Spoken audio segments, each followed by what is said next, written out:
Je cherche 100 fous de Jésus pour gagner 100 000 âmes en 2026 à travers l'évangélisation surnaturelle, les missions et les campagnes d'évangélisation dans les nations.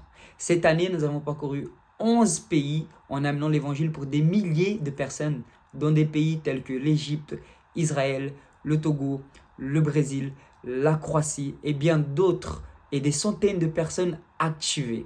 J'étais un peu comme vous, je voulais voir mon entourage sauvé. J'avais ce désir de voir ma vie transformée. Et Dieu l'a permis, j'ai commencé à évangéliser dans mon quartier, j'ai commencé à évangéliser dans mon ancien salon de coiffure. Mais je voulais voir des foules être sauvées. Mais je ne savais pas que je pouvais accéder, à l'époque, il n'y avait pas d'école de mission ou des personnes qui pouvaient m'amener à vivre des expériences telles que prêcher pour des foules. Alors Dieu m'a entraîné, il m'a préparé à être un missionnaire et m'a envoyé au Brésil pour prêcher dans une boîte de nuit avec des milliers de personnes. Et j'ai vu des dizaines et des centaines de personnes accepter Jésus en tant que Seigneur et Sauveur. Alors il m'a permis d'apprendre une stratégie d'évangélisation surnaturelle. C'est pour ça que cette année, j'ai créé mon école de mission pour pouvoir impacter et activer le maximum de personnes possible. J'ai reçu cette prophétie en 2019 lorsque j'ai commencé à évangéliser dans les rues. Un grand prophète de Dieu a révélé cette clé, ce secret qui était dans mon cœur, dans le cœur de Dieu, de créer une école surnaturelle d'évangélisation pour lever une génération qui marche dans la guérison, dans la délivrance, dans la puissance de Dieu. Et c'est pour ça que j'ai créé l'école surnaturelle d'évangélisation et de mission.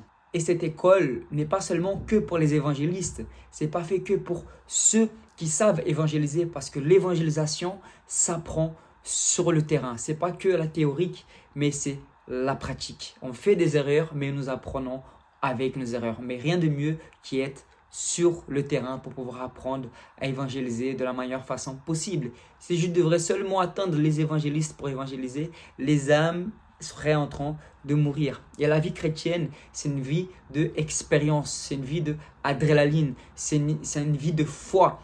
Car les âmes attendent d'être activées et sauvées. Ce que je vous propose à l'école surnaturelle d'évangélisation, la module d'évangélisation où tu auras plusieurs stratégies d'évangélisation, bibliquement parlant, de méthodes différentes. L'évangélisation à la Paul, à la Pierre, à la Philippe, à la Matthieu. C'est une stratégie que j'utilise pour amener des connexions divines, comme j'ai pu évangéliser Paul Pogba, Romain Domenech, Christina Cordula et bien d'autres personnes, Ibra TV, l'influenceur Nasdas et bien d'autres. Tu pourras apprendre à appliquer les méthodes des disciples dans la Bible. Module de mission pour mieux apprendre à se préparer pour des missions. Tu pourras ainsi gagner du temps et éviter les problèmes. Un jour, je partais au Togo et il fallait le visa pour l'aller, mais je ne savais pas aussi qu'il fallait le visa pour la sortie. Et ça aussi, j'ai appris dans la mission. Module d'identité. C'est un point fondamental avant de pouvoir évangéliser. Parce que lorsque tu connais ton identité, tu prendras confiance et tu iras avec courage et te permettra de lâcher prise. Module d'évangélisation surnaturelle. Interagir avec le monde spirituel. Comprendre que les cieux sont ouverts. Te libérera de la religiosité et tu vivras une vie illimitée. Vous avez des modules d'exercice à faire. Ça permettra d'être activé et rentrer dans une autre dimension. Une de mes modules préférés, la module de cœur. Pour pouvoir mieux connaître ton cœur et attirer ce que ton cœur croit dans l'évangélisation. Il te facilitera l'évangélisation. Comment cela se déroule? À travers la plateforme, vous avez des vidéos qui durent de 5 à une vingtaine de minutes. Vous avez les stages d'évangélisation, qui sont 7 stages d'évangélisation, et vous avez les missions. L'inscription se fait à partir du moment où tu t'inscris et elle dure 1 an. Tu pourras ainsi être activé dans la guérison, activé dans l'évangélisation et dans les missions. Ça t'amènera à une transformation. Tu rentreras dans une nouvelle dimension. Tu seras libre d'évangéliser d'une manière naturelle et surnaturelle. Et au bonus, il y aura un tirage au sort pour les 100 premiers inscrits. Ils participeront d'un tirage au sort pour venir au Brésil, tout frais payés, vol, campagne d'évangélisation pour une valeur de 8 000 €. Tout frais payé, ça sera gratuit. D'après toi, combien coûterait-il de faire une mission aussi enrichissante où tu passeras à un autre niveau, une autre dimension? Si je devrais parler de prix ici pour les âmes, il n'y a pas de prix, c'est de la valeur. Les contenus, c'est une contenu valeur, qui a de la valeur, ça t'amènera à être transformé. Tu vas être transformé pour entrer dans une nouvelle dimension. Donc, si tu devrais payer aujourd'hui pour entrer dans une école de mission, pour pouvoir accomplir une campagne avec plusieurs foules, avec tout frais payé, la nourriture, l'hôtel, la maison, les campagnes, la structure, la publicité, il faut compter environ 10 000 à 15 000 euros. Mais toi, ça sera zéro pour y accéder. Tu vas tout simplement payer les frais de voyage. Donc, l'école sera gratuite pour les 100 premiers qui s'inscriront. Ils vont être inscrits à l'école surnaturelle d'évangélisation, à l'école de disciples, et plus ils pourront participer à une mission. Seulement payer les frais de voyage, qui compris les structures et la mission et le vol, tout simplement. Nous avons eu des témoignages des élèves qui n'ont jamais baptisé des âmes. Une fois qu'ils sont venus en mission avec nous, par la suite, ils ont commencé à baptiser des âmes, ils ont commencé à avoir des vies transformées, ils sont rentrés dans une autre dimension. Ils me disent qu'ils sont vraiment remplis du feu. Nous avons plusieurs dizaines de témoignages de nos élèves qui ont été satisfaits. Et je crois que Dieu va faire des grandes choses avec toi aussi. Donc pour t'inscrire, vas-y, ne perds pas du temps. Envoie ta candidature, je vais pouvoir l'étudier et te contacter. N'oublie pas qu'une campagne comme ça, c'est minimum 10 000 à 15 000 euros. Mais pour toi, pour t'inscrire à ces missions, à l'école missionnaire, c'est gratuit. Tu auras juste les frais de voyage à payer. Que Dieu continue à vous bénir. On est ensemble. Bah, moi, je pourrais dire que le Brésil, où je suis parti avec Victor et puis les frères et sœurs, pour moi, c'était le plus grand voyage de ma vie missionnaire. Pour l'évangile, je parle. Pas touristique, mais au niveau spirituel, c'était tellement fort. Hein. C'était tellement fort que on n'a pas les mots, quoi. On n'a pas les mots. Alors, adieu, mon frère. Et du coup, au stage aussi, il y a eu un miracle qui s'est passé là-bas, non? Ouais, donc quand on est arrivé au stage, donc en réalité, c'était Andrew qui nous avait invités. Moi, je savais pas du tout comment ça allait se passer. Et j'avais le frère de ma femme qui était intéressé, qui voulait venir aussi. Donc, je l'ai invité. Et, euh, et donc, eux, ça faisait peut-être au moins plus d'un an et demi, peut-être 2 ans, au moins un an qu'ils essayaient d'avoir un enfant. Et on a demandé à Victor, on a demandé à d'autres frères et sœurs comme Adoration et Jean-Michel de prier pour ce miracle. Et le miracle a bien eu lieu. Amen. Alléluia. Et tout à l'heure, tu me disais quelque chose de. Elle a quel âge, la petite? Elle a des La mois, non? petite, voilà, elle a 1 mois et demi. Alléluia. Voilà, un an Alléluia. après, cet enfant est né.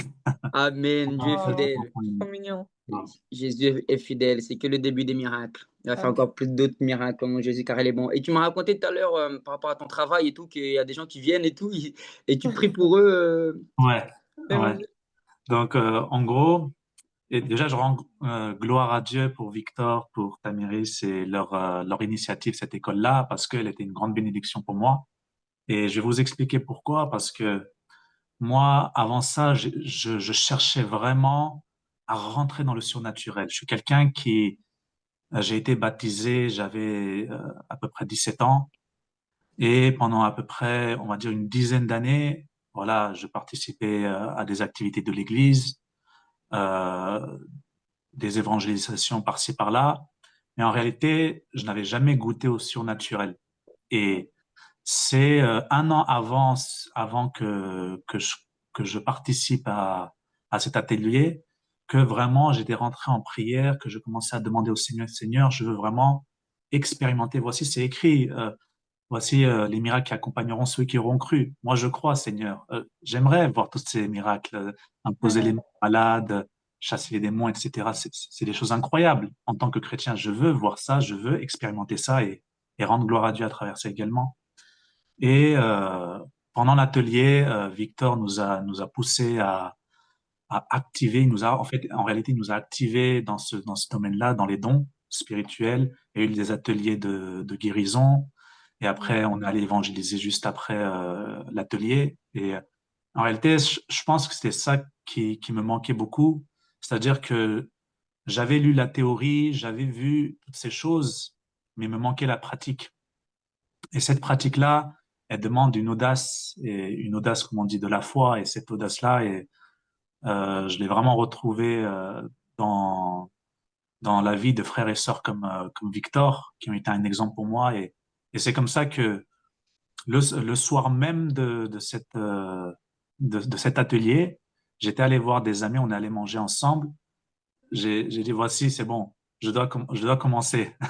Et j'ai imposé les mains sur un ami, on était au restaurant en train de manger, et j'ai imposé les mains au niveau de ses côtes parce qu'il avait une tuberculose depuis 1 an, il avait des douleurs non-stop, une tuberculose au niveau des poumons et du dos. Et quelques jours après, il me dit qu'en fait, la douleur, elle est complètement partie depuis. Je n'ai jamais eu de douleur. Moi, j'étais choqué, j'étais trop content. Et ouais, c'était juste incroyable, juste incroyable. Ah. Et donc ça, Alléluia. vraiment, c'est une des choses que l'école m'a apprise, vraiment avoir l'audace. Parce qu'en réalité, j'ai compris que la foi se manifeste souvent en mouvement. Elle n'est jamais fixe, elle n'est jamais immobile. Elle est en mouvement. Et si on n'a pas l'audace, si on se lève pas, on n'agit pas, en réalité, la foi ne va pas agir. La foi ne vient pas sans action, tout simplement. Alléluia, c'est fort. Je me souviens de ce jour où tu m'as envoyé ce message. Ça m'avait aussi, nous, ça nous encourage. Parce que voilà, c'est pour ça qu'on vit, c'est pour ça qu'on fait ce type de stage. On crée l'école, c'est pour justement activer les gens. Et ça, c'est un des fruits que tu as eu. Je pense que depuis, tu as pu avoir plusieurs de fruits, Ouais, comment ton travail et tout. Donc, c'est ouais, incroyable. vraiment incroyable. Parce que je me suis pas arrêté là. Je me suis dit, Seigneur, je veux plus, je veux voir encore plus ta puissance. Je veux que tu m'utilises et que ma vie puisse être un vrai témoignage pour la gloire de ton nom. Parce que, Là, récemment, j'ai évangélisé tu sais, les cantiniers dans mon lycée. Je leur parle de Jésus à ma manière, de manière très fugace, parce que j'ai pas le temps de leur parler en tête à tête, mais ouais, je leur parle effectivement, je leur dis ouais, que le Seigneur vous bénisse, bon courage, croyez en Dieu, quoi.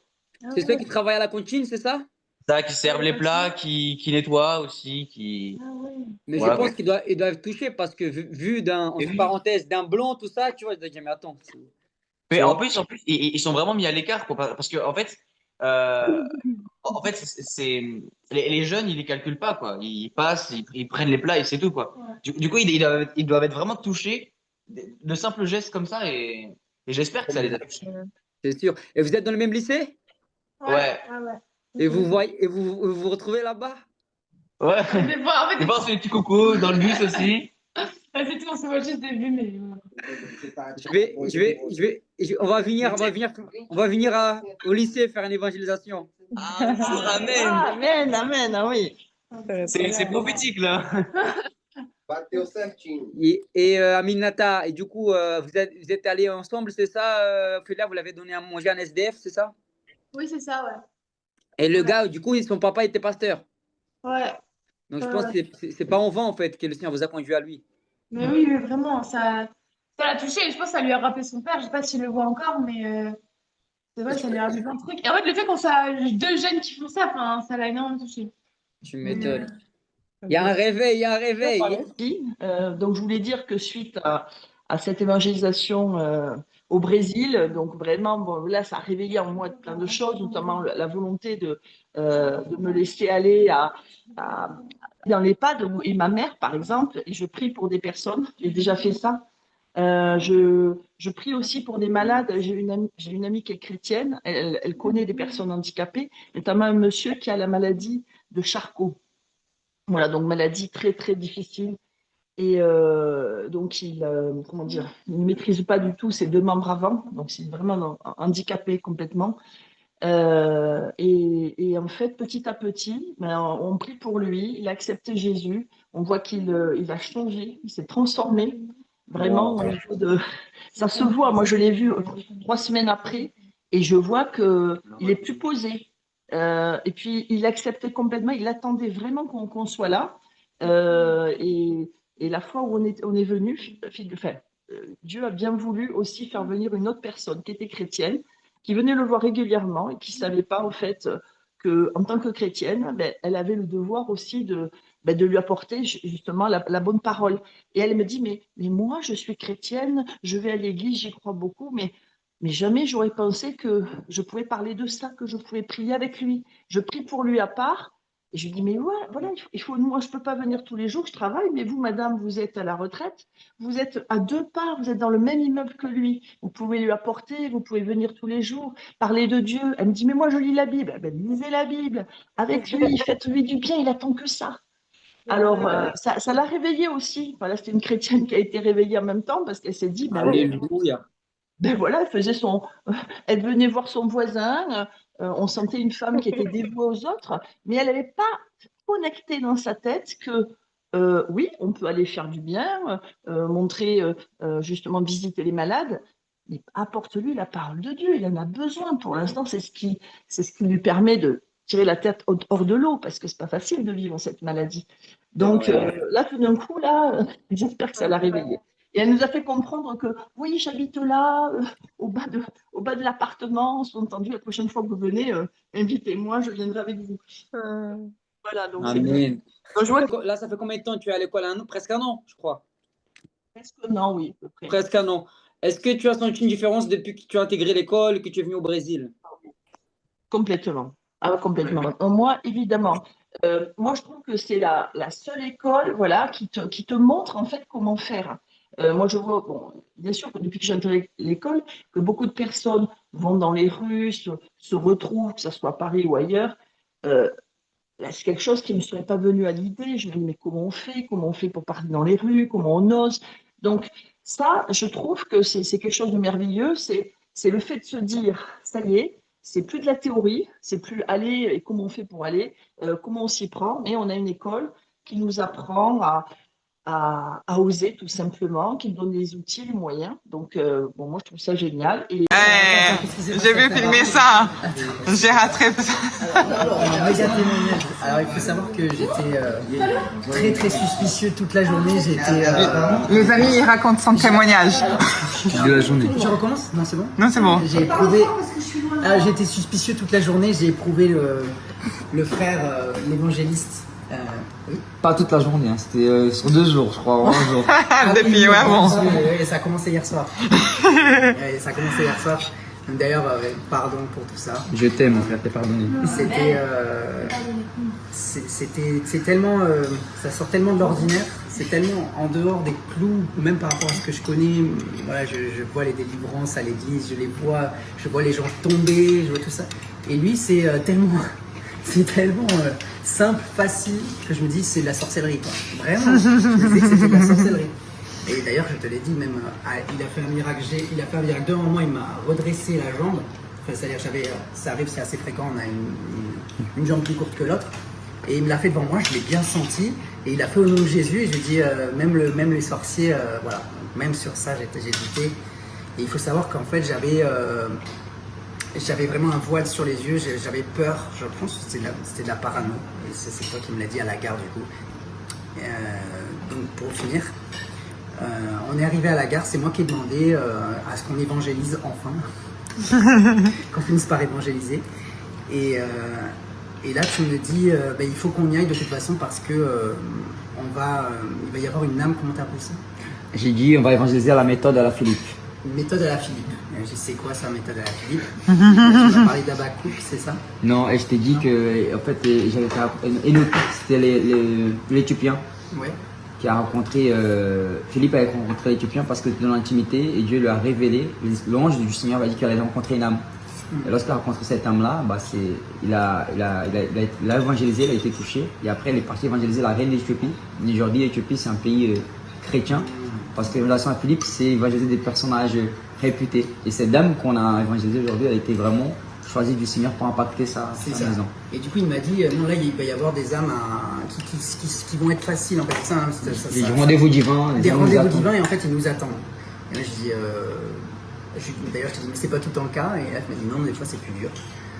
Et là, effectivement, je sais pas, 10 secondes après, il se retourne vers une femme et il dit, vous venez d'où, madame? Elle dit, je viens de Lourdes. Et là, tu dis, ben, ce soir, c'est Lourdes qui est venue à vous.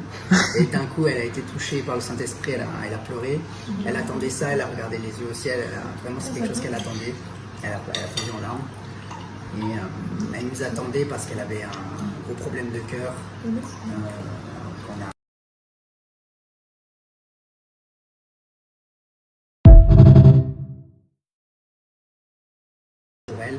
Elle venait de se faire agresser par son... Ouais, je sais pas le dire. Ouais.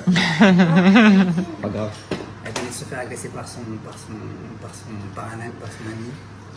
Et du coup, il y avait les policiers qui étaient là. C'était vraiment un gros problème pour elle. Il y en a une parole de connaissance pour sa jambe. C'est vrai, ouais. T'as eu plusieurs. Ouais. T'as eu une parole de connaissance pour Sa jambe. Et du coup, elle a commencé à pleurer et tout. Vas-y, je te parle d'un Et mot. après, tu m'as dit, ben, Rémi va... Moi, j'étais toujours dans le doute. J'avais eu beau voir ça. C'est magnifique. Mais ouais, c'est fou. Ouais. Hein. Allez, vas-y. Et donc, donc on arrive dans la gare, et Rémi m'a pris pour nous, j'étais là. Et là, je prie pour elle. Elle est guérie, et c'était trop beau de voir naïvement, tu vois. Elle n'était pas payée on venait d'arriver, c'était pas possible, elle ne le connaissait pas, elle était trop touchée, ça a été trop vrai. Donc je me suis dit non, bon, là c'est pas un fake. Il y a des gens qui pensent que c'est. Ah mais Lui, il a cru. Il a dit qu'on avait payé des gens. Moi, pour moi, les gens étaient payés. Il était 150 € là. Ouais, c'est ça. Effectivement, mais après je me suis dit, purée, mais il joue bien quand même pour. Non, il faut expliquer le rôle. Pourquoi t'as cru ça d'abord? Pourquoi? Parce qu'il y a 4 personnes qui est montées de... Je peux dire ça, Vas-y, dis. En fait, au tout début du culte, il y a 4 personnes qui arrivent ou 5 personnes qui arrivent au fond. Et des jeunes qu'on n'avait pas vus du début. Et il arrive et tu les fais monter, tu fais bon ben voilà, alors pour exemple, 5 personnes là, tu fais un appel, qui veut donner sa vie à Jésus, je sais plus exactement. Et 5 personnes elles arrivent, ah ben venez. Et là je fais quel hasard et tout. Je fais quel hasard, oui bien sûr, tu les as vus, là, tu les as croisés en bas. Et C'était donc, je vraiment croyais que ça. c'était des acteurs, voilà, je croyais vraiment que c'était des acteurs. Et donc je me repens pour tout ça parce que donc, c'est arrivé jusqu'au soir où j'ai douté.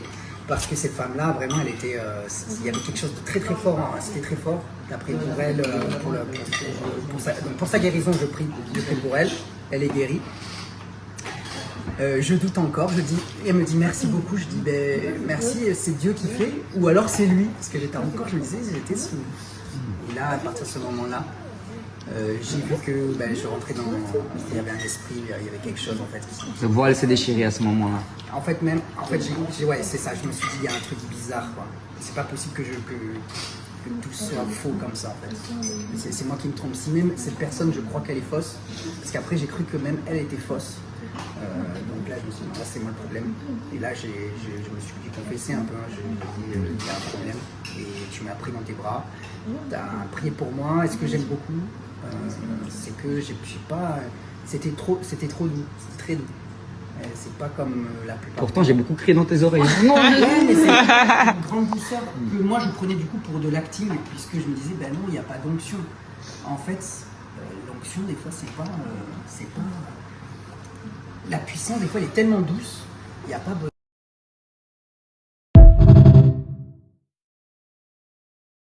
Je veux remercier Dieu pour l'évangéliste Victor. On a passé un moment extraordinaire. On a eu une lutte pareille avec ma femme. Et ça faisait longtemps que je n'avais pas évangélisé comme cela. Et la Bible dit, allez par tout le monde et faites de toutes les nations des disciples. Donc c'est une grâce, c'est un privilège de pouvoir être là. On a vécu des choses extraordinaires. Donc la vidéo de la caméra ne suffirait pas pour que je dise tout ce qui s'est passé. Mais en tout cas, nous rendons de multiples actions de grâce à Dieu et au Saint-Esprit. Et merci à Dieu de nous avoir permis de vivre ce moment extraordinaire.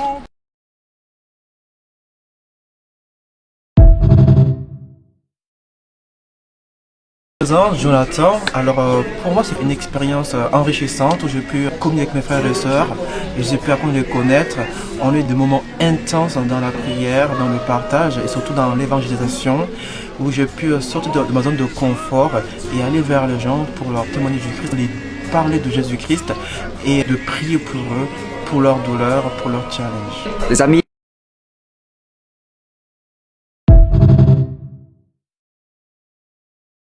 Vraiment bénir le Seigneur pour cette journée parce que vraiment à travers cette journée Dieu m'a vraiment fait grâce non seulement j'ai beaucoup appris sur l'évangélisation, non seulement j'ai beaucoup appris sur la guérison, mais Dieu m'a permis aussi de recevoir une parole de lui plus personnelle.